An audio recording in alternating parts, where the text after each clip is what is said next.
All right, this is The Story of the World, Volume 1, Ancient Times, and this is through Well-Trained Mind, and this is the history curriculum that I have been using this year for my first, third, and fifth grader.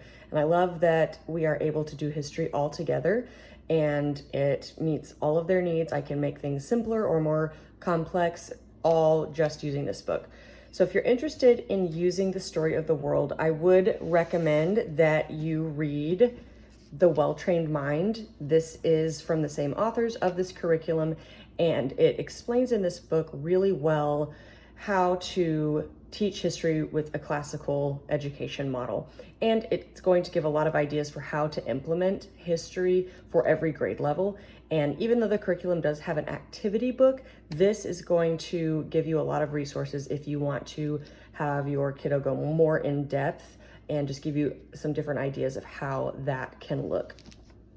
So let's go through here. This is the textbook, I guess I would call it. So this is what I read from. So each chapter has usually 2 or 3 sections. So this chapter has 2 different sections.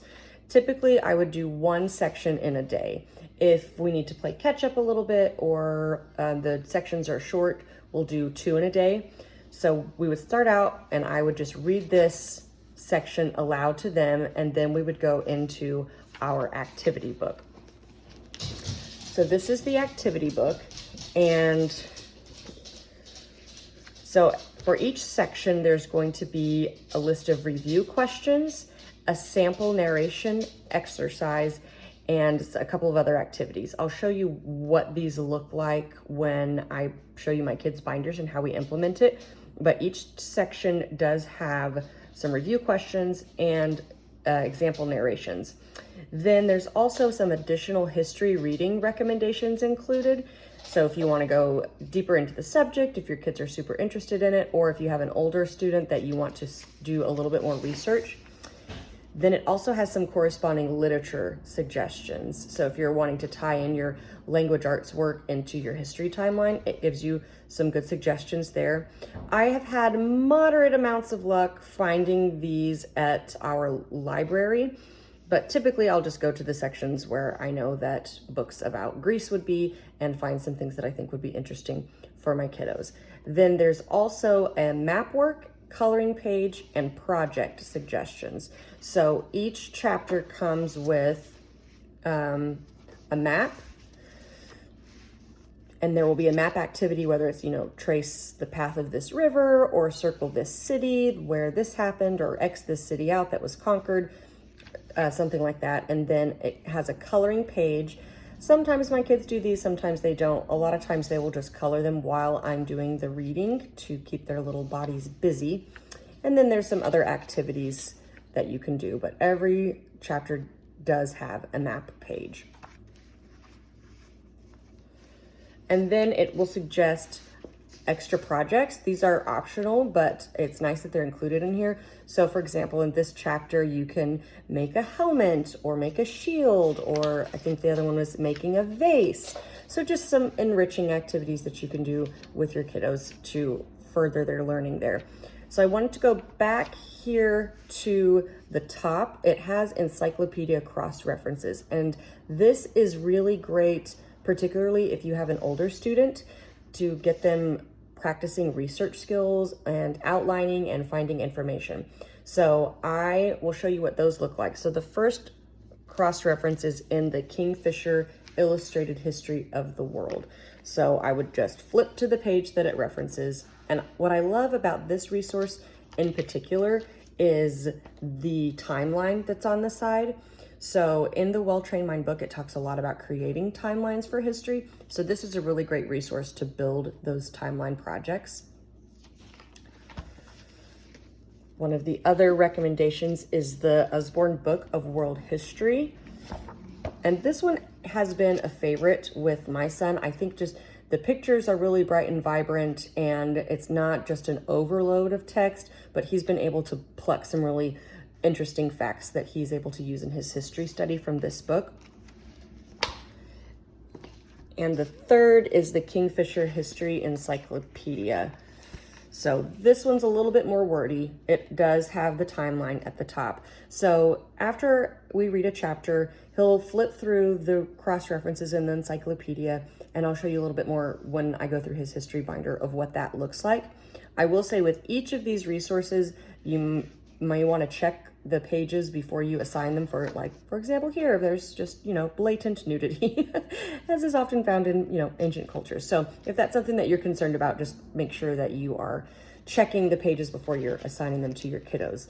These also do not have a young earth biblical perspective. So you are going to see, millions and billions of years ago sorts of things. If that bothers you, then skip those. If not, groovy, you'll love it. Okay, so back to here.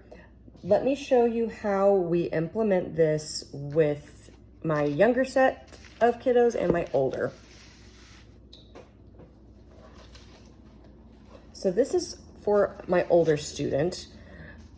We have everything just in a 3-ring binder here. So this is an example of a chapter that we went through. So coloring page, he obviously opted not to do that one this time around, but then we go through the review questions. Sometimes we'll just do these out loud and we'll just kind of have a discussion, but sometimes I will type them up and print them out. Sometimes we make silly multiple choice, and I'll just put silly answers in there just to make it a little bit more fun. So we answer the review questions together. This is something that I made just to further his history study. So he can list facts from the reading, and then I would put complete your map work, put dates on your timeline, and then additional reading. So choose another source to read from, such as an encyclopedia or nonfiction library book on a specific topic related to the lesson. So he chose one of the encyclopedia references and the page numbers. And then we've kind of been outlining a little bit. This was at the beginning of the year, and it got to be like, whoa, we're not quite ready for this, but we're about to start doing this again now that we have a little bit more experience under our belts. So outlining different passages from this extra reading.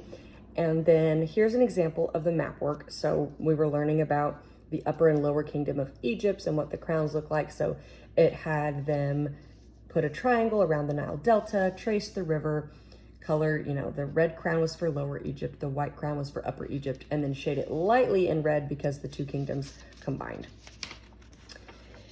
And then throughout the chapters, I will sometimes go on and find, ooh, that one got glued together. I don't know if it's going to open. I will find extra things online just to do. So we'll have these little lap book things, but that looks like that one is permanently glued shut.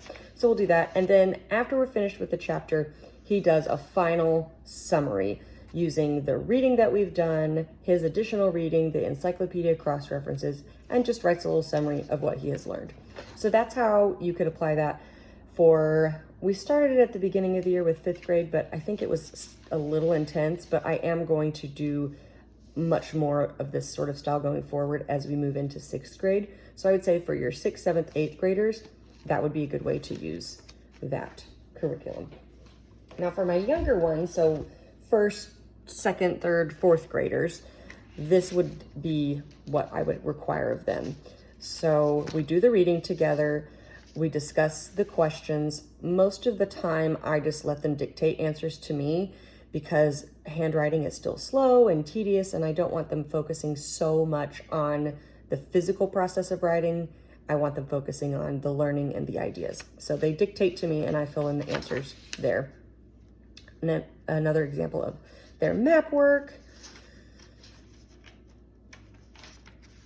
a coloring page, and then this is a narration page. So after the reading, I give them a blank narration page. They draw a picture of what they took away from the chapter and then just give a brief summary about what the reading was about. It doesn't have to be a really long thing. It can be just 1 sentence to 3 sentences. So his says, did you know that it takes 10,000 snails to make just 1 gram of purple dye? So if you make 20 purple robes, the snails will be pretty close to being extinct. So that was his thought process. I thought that was pretty cute. And then about every 5 chapters, there are these review cards. So they're just little cards that sum up each chapter. So we'll go back and look at those at a glance. I think that these would be great if you were making a timeline to use these pieces for your timeline. I think there are a lot of really neat projects that you could do with these cards. When we go back to review, that's when we do these little lap book pieces. So this was Joseph and the Amazing, that's the musical, Joseph and the Amazing Technicolor Dreamcoat. So we were learning about Joseph in the story of his father giving him the coat. Sorry, my musical theater brain took over there. But so we'll go back and we'll do some more fun projects, or, you know, if we're interested in a particular chapter, that's when maybe we'll use some of the projects from the book as our review, so that it's not just me reading and them having to sit still. So that is how we implement Story of the World in our house. I think that it is a great curriculum, and I think there are a lot of online resources that you can use to enrich this and to add to it. And it's really easily adaptable for all the grade levels in your house. So I hope you enjoyed this video. If you liked, please like and subscribe. If you'd like to see any other videos about curriculum, please leave me a comment below. And thanks for stopping by.